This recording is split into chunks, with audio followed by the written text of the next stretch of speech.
Teachers' unions, students, and retired people protest on Wednesday in Ecuador against Guillermo Lazzo's neoliberal policies. A proposed law to ban conversion therapies for gay people is making its way through the French parliament. Israeli forces carried out raids on various parts of the West Bank and East Jerusalem.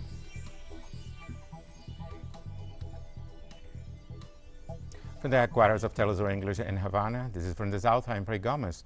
Teachers, unions, students, and retired people are called to protest on Wednesday against the government of conservative President Guillermo Lazzo. According to Lazzo, president of the Popular Front Alliance, the mobilization is aimed to stop the Lazzo administration from cutting off the public education budget. Protesters also demand the executive to pay the state's debt to the Ecuadorian Social Security Institute for their 40% contribution to retirement pensions. In addition, the demonstrators asked the government to regulate fuel prices and ban the so-called Opportunity Law project that has been promoted by the Lazzo administration.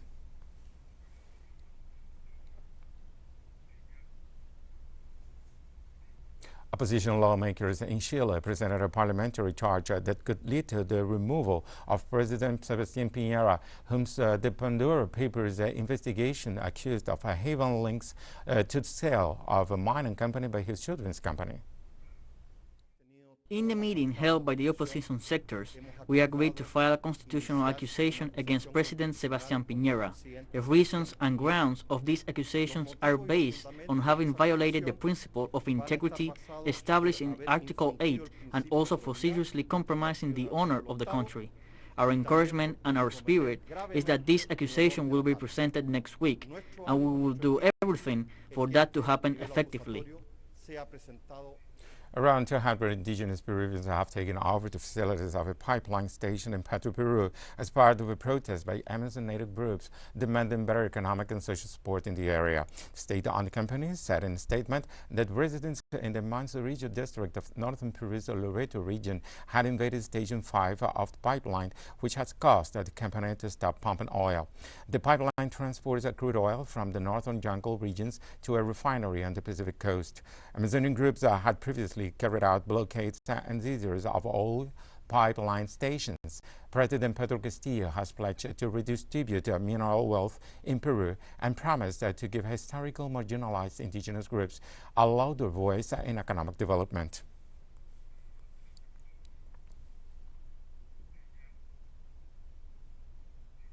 Also in Peru, first-line health personnel, adults over 65 years of age, and people with comorbidities will receive a third booster dose of the anti-COVID vaccine.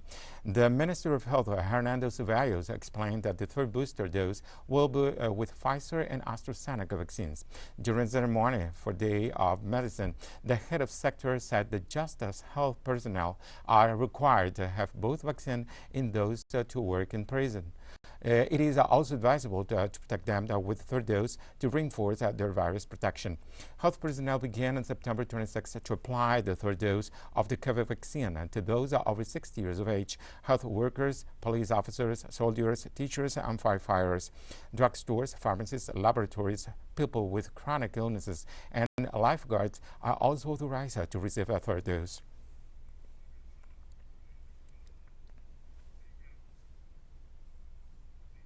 On Wednesday, the 15th session of the Conference on Trade and Development opens at the United Nations Organization. Secretary General Antonio Guterres stressed that this year he expects the world economy to grow between 5 and 6%, and contrasted with the enormous inequality that exists between countries. He made references to the fact that decades of hard-earned progress in development are slipping away from everyone's sight.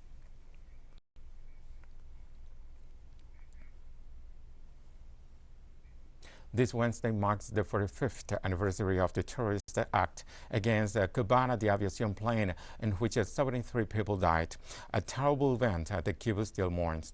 On October 6, 1976, Cu-455 aircraft exploded in mid-flight as a result of an attack orchestrated by Cuban-born terrorists Luis Posada Guerrillas and Orlando Bush Avila.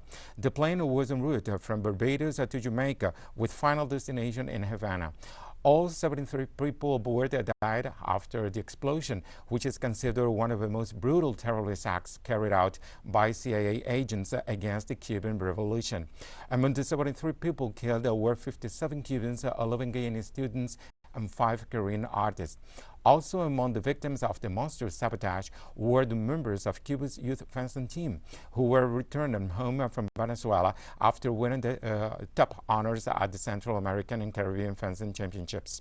There were 24 athletes who were barely 20 years old.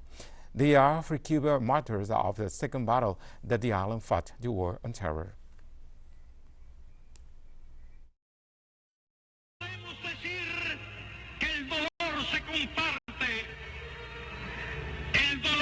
Multiplica. Millones de cubanos lloramos hoy junto a los seres queridos de las víctimas del abominable crimen.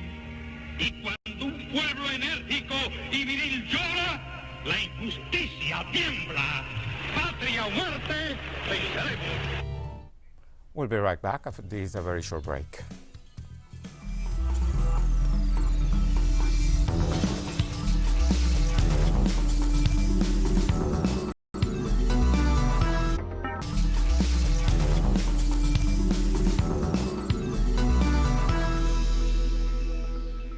Welcome back. A proposed law to ban conversion therapies for gay people is making its way through the French parliament as victims sound the alarm on the practice that has existed in the country at least since the 1990s. Deputies unanimously approved a bill which is now in the hands of the Senate. The much-awaited bill, which victims said is needed at the very least at symbolic recognition of their trauma, included punishment for those who continue to carry out the dangerous therapies.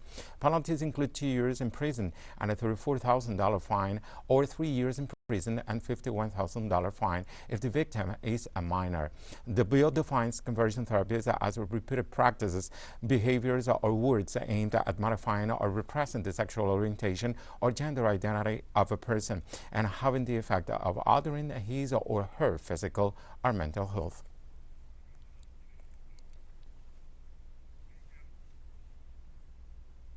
Top United States and Chinese officials held a meeting in Switzerland that included negotiations about the possible virtual summit between President Joe Biden and Xi Jinping. The White House confirmed that the U.S. National Security Advisor James Sullivan met with China's top diplomat Yang Jiechi as the two sides seek to reduce the soaring tensions between them.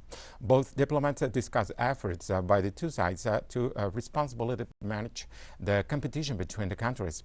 The meeting followed up Biden's telephone call with his Chinese counterpart when they discussed the risk of bilateral friction veering into unintended conflict amid continuing confrontations on issues including Taiwan, trade, technology, and human rights in Hong Kong and Xinjiang.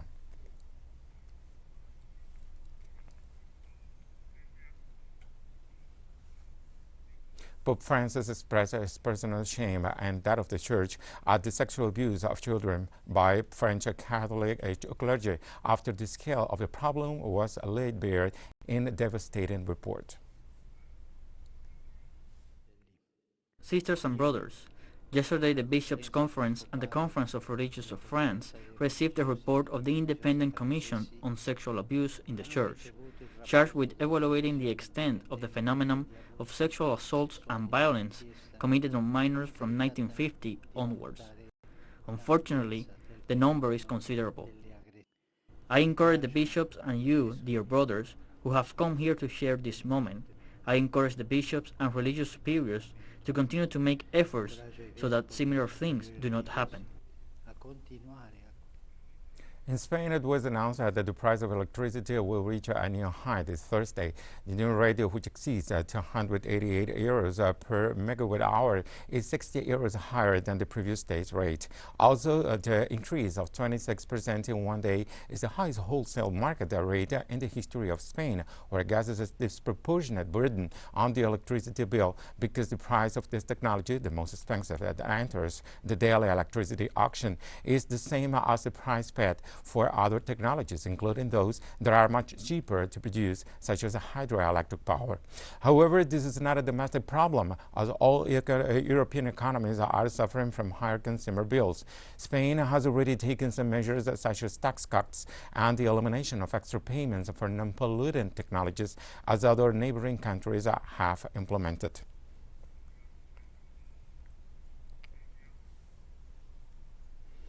Five European Union countries, France, Spain, Czech Republic, Romania, and Greece, issued a joint communique to suggest investigating the causes of record high gas prices in Europe. They also urged the establishment of common gas purchasing rules to mitigate the dramatic increases in gas prices and call for greater coordination in gas purchases to increase common bargaining power.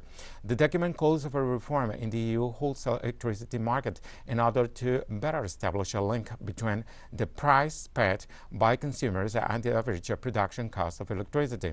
Gas prices in Europe during trading on October 5th set several all-time records.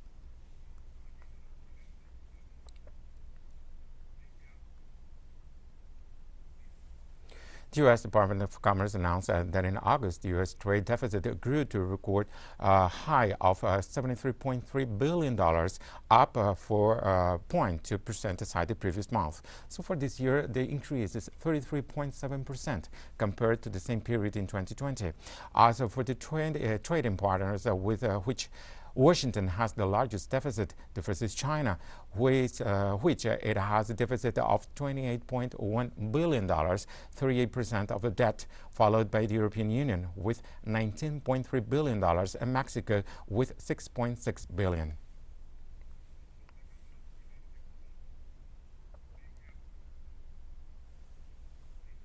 Azerbaijan's national airline has started using Armenian airspace for flights from Baku to Nakhchivan, an exclave separated from the rest of the country by Armenia and Iran. The announcement is considered the beginning of a new phase in Azerbaijan-Armenian relations. It will also shorten travel time between the two cities and thereby cut the cost of those flights. The statement came the day after Iran banned Azerbaijani military planes from flying over the Islamic Republic en route to Nakhchivan. Tensions between Tehran and Baku have risen dramatically since Azerbaijani authorities began on September 12, demanding hefty fees from Iranian vehicles using the main Armenian-Iran highway. The Armenian Civil Aviation Committee said that despite conflicts, the airspace for civilian flights had never been formally closed.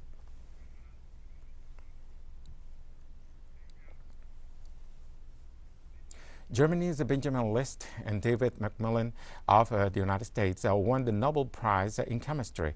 The duo was awarded for the development of the precise new tool for molecular construction organocatalysis. This has had a great impact on pharmaceutical research and has made chemistry greener. I thought somebody was making a joke with me. I was sitting at breakfast with my wife, and sometimes she said, "Did you look at your phone if somebody calls from Sweden?" But today we didn't even make the joke, and we certainly didn't anticipate this, right? And then Sweden appears on my phone, and I look at her, she looks at me, and I run out of the coffee, and indeed, you know, that was the amazing call. I mean, I don't know, it's hard to describe what you feel in that moment, but it was a very special moment that I will never forget. We have more stories coming up after this financial break.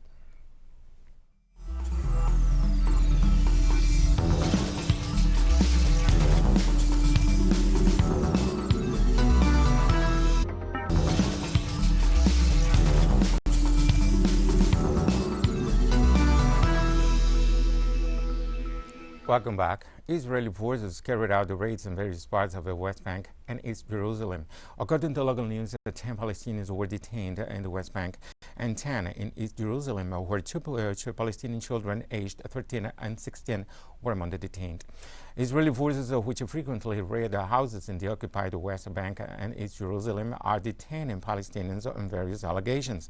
Some of them, including women and children, are kept in detention centers for days.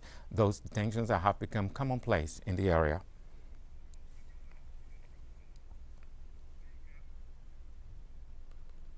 United Nations officials have received increasing reports on the use of children in armed groups and violations, including abduction and sexual violence by Islamic groups in Mozambique's Cabo Delgado region. A report from UNICEF has stated that the recruitment and use of children by armed groups destroys families and communities. Children are exposed to incomprehensible levels of violence. They lose their families, safety, and their chance to go to school.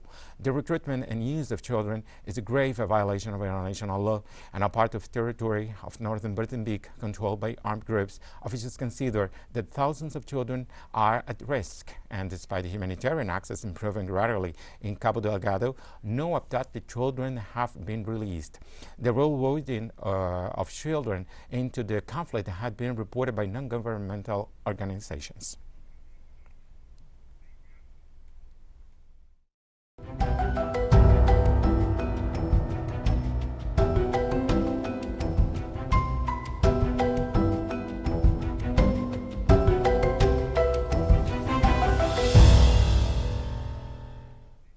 Volunteer firefighters have teamed up with members of the Technical Catastrophe Action Team and a hydrant aircraft to fight the fire that broke out in northern Cordoba. The advance of the flames has affected Tulumba, Sobremonte, and Rio Seco departments. Across the entire area reached by the fire, 4 hydrant planes, 2 provincial, 2 more from the nation, and a helicopter assisted around 400 troops fought the fire in areas of forest and grassland. Meanwhile, the Risk Management Secretariat reported that a new fire front was declared in the La Sierra Valley in the Minas Department. In this region, the head of the fire has an extension of 900 meters, while the left and the right flanks reach 3,000 meters each. Personnel from 9 volunteer fire brigades traveled to the site, as well as members of the Provincial Fire Management Plan and Civil Protection.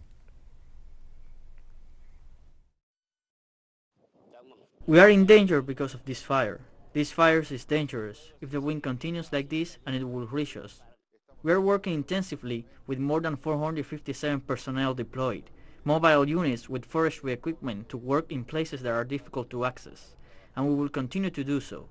Beyond that, the weather, by the way, is playing decidedly against the possibilities of extinguishing this fire. Members of the campaign group ACL at Britain protested against the possibility of being imprisoned and mobilizing to call on the government to implement concrete action to combat climate change. Members rallied outside the Royal Court of Justice in the United Kingdom as the terms of an injunction against the group were considered. Until Britain, protesters have repeatedly blocked London's busy M25 motorway in order to call on the British government to make a meaningful commitment to making all homes more energy efficient by 2030 through insulation. Police have made dozens of arrests, and the injunction set by the Transport Secretary, which the court awarded on Tuesday, now means tougher punishment, as activists will be held in contempt of court and could be detained if they continue with the roadblocks. They have put into law themselves a law which says we have to limit global temperature increases to 2 degrees Celsius. That is the law in this country, and they are not taking account of that law. So they're the ones who are breaking the law, the more important law. We're breaking a few minor laws perhaps. And instead of fiddling around with the law, which the government is doing now to try and stop protests like ours and stop people's right to protest, we want them to put resources immediately into insulating people's homes, taking them out of fuel poverty. Thousands of people die in this country because they can't afford to heat their homes. I think delaying on climate change issues is irresponsible, and that's what the Prime Minister is doing. He's a climate delayer, and I want him to get on with the job of insulating Britain. We've come to the end of today's news brief. You can find these and many other stories on our website at TeleSUR English. You can also follow us on social media for all the latest news. We're on Facebook, Twitter, Instagram, and Telegram. TeleSUR English, I'm Ray Gomez. Thank you for watching.